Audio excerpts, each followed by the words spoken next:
మూసీలో 16,000 కోట్ల రూపాయలతో ఆనాడు మా ప్రభుత్వం ఉన్నప్పుడు మొత్తం డిజైన్స్ కూడా తయారు చేసి ఫైనల్ చేసి ఆఖరికి గ్లోబల్ డిజైన్ కాంపిటీషన్ కూడా ఇన్వైట్ చేసినాం సార్.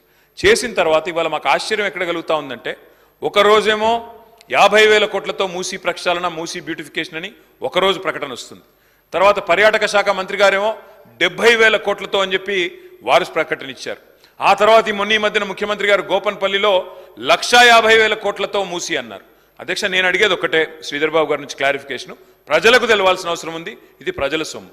16,000 కోట్లతో including express way, east to west express way 55 కిలోమీటర్లు ప్లస్ బ్యూటిఫికేషన్ మేము ప్రారంభించాం ఆల్రెడీ. మీకు తెలియకపోవచ్చు, నాగోల్లో మీరు పోతే మీరు చూడవచ్చు. వారిని కోరేదేమంటే ఇది రాష్ట్ర ప్రజల సంపద. 16,000 ఎందుకు 50 అయింది, ఎందుకు 50 70 అయింది, ఎందుకు 70 150 అయింది, ప్రజలకు స్పష్టత ఇవ్వాలని చెప్పి శ్రీధర్ బాబు గారిని కోరుతా ఉన్నా. మూసీ బ్యూటిఫికేషన్ విషయంలో మొన్న నేను డిప్యూటీ సీఎం గారిని చూశాను. ఒక డిపిఆర్ కూడా తయారైంది. మేమేమి ఊరికే అడగలేదు, లెటర్ వారేయలేదు, కేంద్ర ప్రభుత్వానికి డిపిఆర్ కూడా ఉంది అన్నారు. డిపిఆర్ దయచేసి ఉంటే సభ ముందు టేబుల్ చేయండి. ప్రజలందరూ సభ్యులందరూ కూడా చదువుకుంటారు. ఎందుకంత మొత్తంలో ఖర్చు పెరిగిందో అర్థం.